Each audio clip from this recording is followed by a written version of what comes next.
Listen, babes, we are going to organize your life together. Do you ever feel like your life is such a mess and you do not know where to start? You have no idea where to begin, how to reorganize your life or declutter your life, and it's just a freaking mess. I'm gonna help you. I'm gonna help you organize your life, because organizing your life could be a daunting task. But with the right strategies and tools, it is definitely achievable. So, you know what? Without further ado, let's get right into the video. Let me help you organize your life so that you could have a productive 2024 or 2025 if you're watching this video a little bit later. Number one, you have to set goals and priorities. First of all, you need to get clear on your goals when it comes to long-term goals and short-term goals in different areas of your life, like career, health, relationships, finances, personal development. You need to have a goal for every aspect of your life.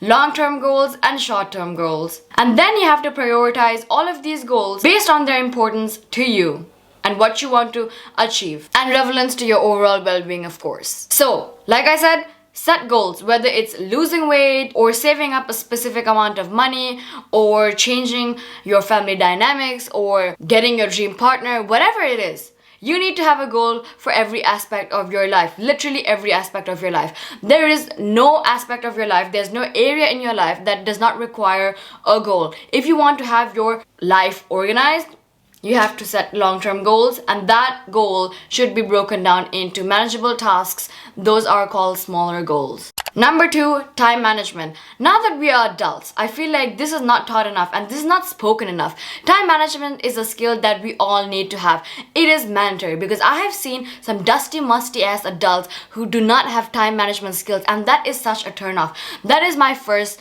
ick. Whenever I see someone with no time management, I'm like, yeah, no, bye-bye, because I cannot deal with adults who do not respect other people's time and does not have time management skills. If you're someone like that, let me help you real quick on your time management skills. First of all, use a planner or a digital calendar to manage your daily tasks so that you will be able to schedule your daily, weekly, and monthly tasks. Second thing you're gonna do is allocate specific time spots for whatever you gotta do. For different activities like work or hanging out with your friends, socializing, and stuff like that. And number three, just because you are fully booked does not mean that you do not have time for relaxation. In your routine and planning and scheduling and organizing, you need to have socializing and relaxing in them. And also, when it comes to time management, it is really important that you prioritize your tasks based on everything's deadlines, like essays, work, or meeting someone, whatever it is. This is like in short on how to manage your time,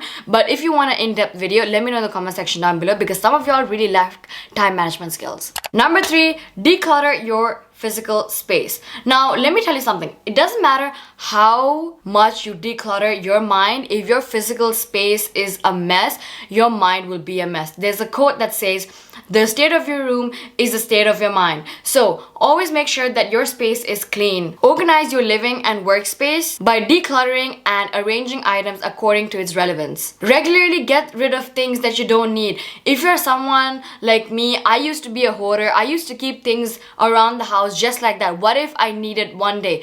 No, babes. You don't. If you haven't worn that t-shirt for like 4 years or 2 years, it's time for you to donate it, okay? If you haven't used that pen in like 5 years, just give it to someone, throw it away. You do not need 100 hairbands. You do not need 5,000 pens lying around your house. You do not need empty plastic bottles just in case. You do not need any of those things. Try to keep your space as minimal as possible. Try to keep your space clean. Not just a space that you work in, not just a space that you live in, but literally in generally. Girls especially, I've seen girls' cars, like y'all are miserable, okay? You guys have no tidiness, you guys have no manners.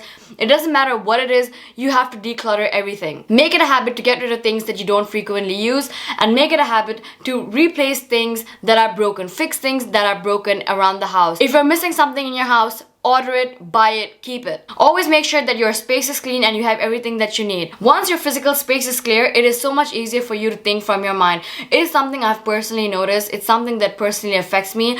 Whenever my space is not tidy, whenever things around me is just a mess, I can't think with a straight mind. So please, declutter, keep your physical space neat and tidy, alright? Number 4, financial organization. Number 1, very important, you need to create a budget for your monthly expenses. If you want to handle your finances effectively, you need to have a budget. If you think that you're not too poor, you're not too rich to have a budget, you're wrong. Even rich people have a budget for every single thing. Do you think rich people do not have financial budgets?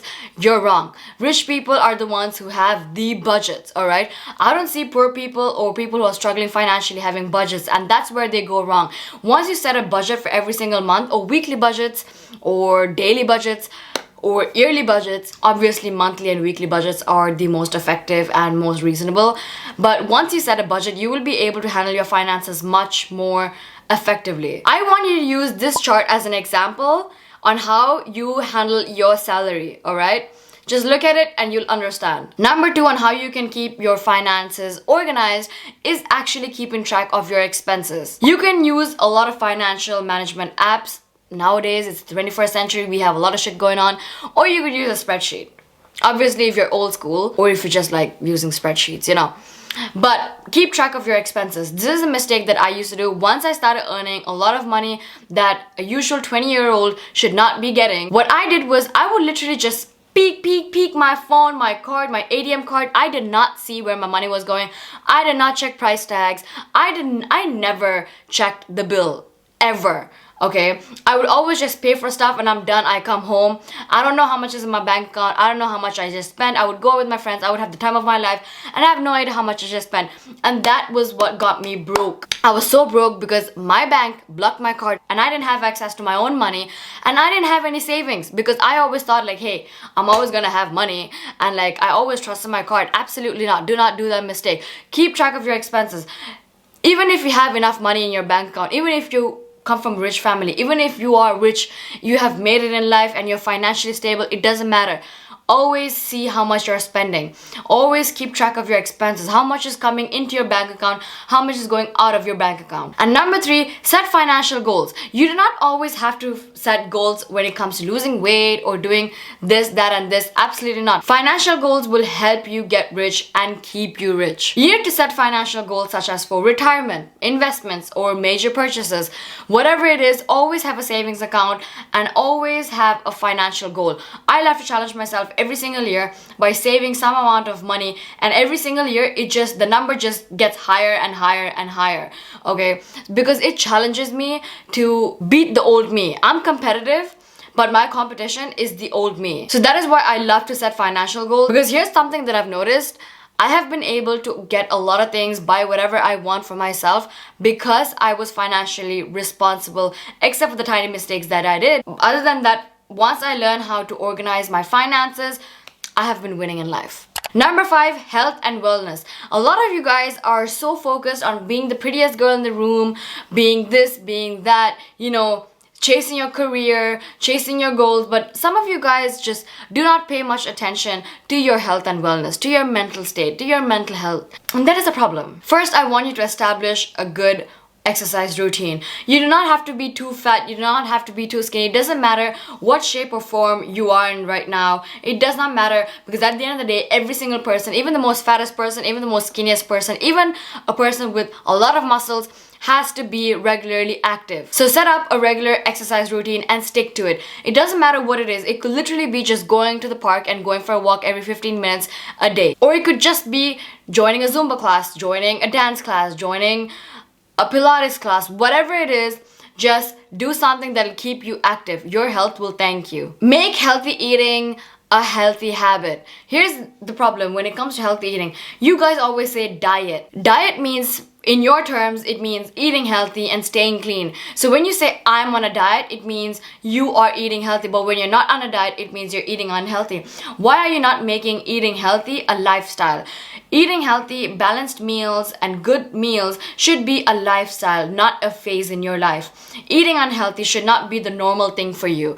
Alright, so when it comes to eating healthy, make it a lifestyle. Eating greens, eating a balanced meal, getting your protein, carbs and fats, healthy fats into your body should be a normal thing for you. Eating greens, eating a salad should not be something like wow or something new to you.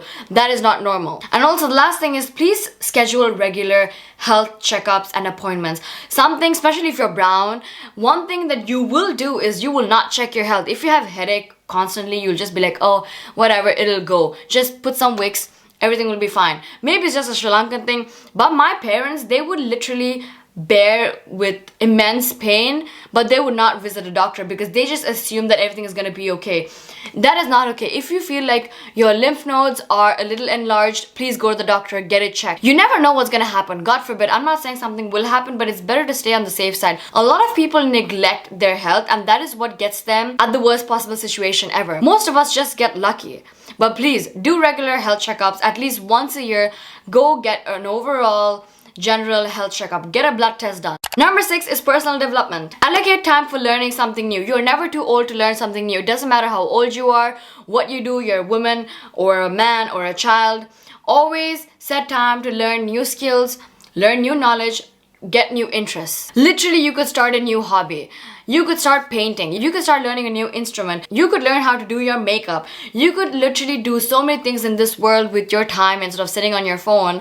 Do something that'll help you with your personal development. Something I personally love to do is I love learning new languages because I have already noticed that it has helped me in many situations. Also, please do not neglect self-reflection, meditation, and mindful practices. It is very important that we understand ourselves. If you're someone who gets really angry very quickly, you need to understand the root of the problem. Why do you get there? Why do you get angry so quickly? What is your problem? Go to a therapist. Trust me, personal development starts at a therapist's office. Not always. Obviously, you can work on it on your own at home, doing your own research. But if you feel like you can't, I would definitely recommend going to a therapist and fixing a problem. You do not have to be psycho or sociopath or crazy to go to a therapist. You just have to go to a therapist. Sometimes you might not even know what your problem is, but you just know something is not okay with you. You might have some kind of trauma that is uncovered. Go to a therapist that'll help you heal and get rid of all of these fears and unhealed trauma. Number 7, maintain work-life balance. This is something a lot of you guys do not have because sometimes most of you guys are either working too much or having too much fun, and both of them are wrong. You need to have work-life balance. That means 50% your career and 50% do whatever you want to do. 50% should be you being that strong, disciplined, motivated person, and the rest of the time you need to be that fun, reckless, and making memories, YOLO kind of person. You need to set boundaries between your personal life and your work life. Take regular breaks, take vacations, go on vacations, recharge, regenerate. Do all of those things because trust me, if you do not have work-life balance, you will burn out. It has happened to me multiple times. I work too much and I burn out and then I start hating what I do. So I got to the root of the problem. The root of the problem was that I used to work too much and I didn't have fun. So you know what? I started having too much fun and then I was like, okay, I need to get to the root of the problem. I'm having too much fun. So now I have the perfect work-life balance. I know how to have fun and I know how to get my career on path. I know how to work and I know how to make that bag. And the last one is have regular evaluation and adjustments. Listen, life goes on. In your journey of personal development or your goals, your life journey, things are gonna change. Obstacles are gonna come. Your mind will change. You might not want the thing that you first wanted. So review your goals and priorities and organize a system for you to understand what you want. Because trust me, the thing that we wanted last year is not what we want now. There was a time in my life that I wanted to be a working wife. I wanted to go to work and I wanted to be that CEO. I wanted to climb the corporate ladder. That's not what I want anymore. My goals have changed. So what I'm saying is things change and it's okay. My whole life I've been working towards building a career and being that woman. I'm still that woman, but I also want to be a housewife now. That is something I did not want 5 years ago.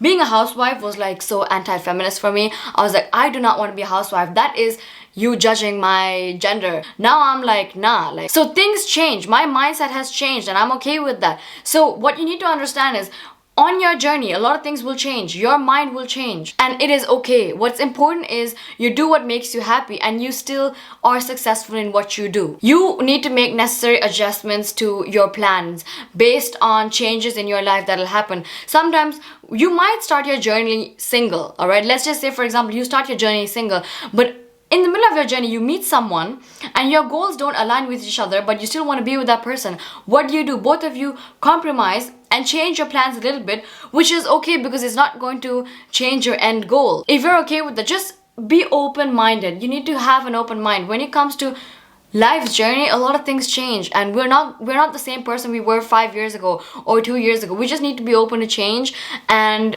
we should not criticize ourselves for doing so. So yeah, that's basically how you organize your life, and I hope this video helped you guys, and if it did, make sure you give this video a thumbs up, and I'll see you guys in my next video. Bye bye.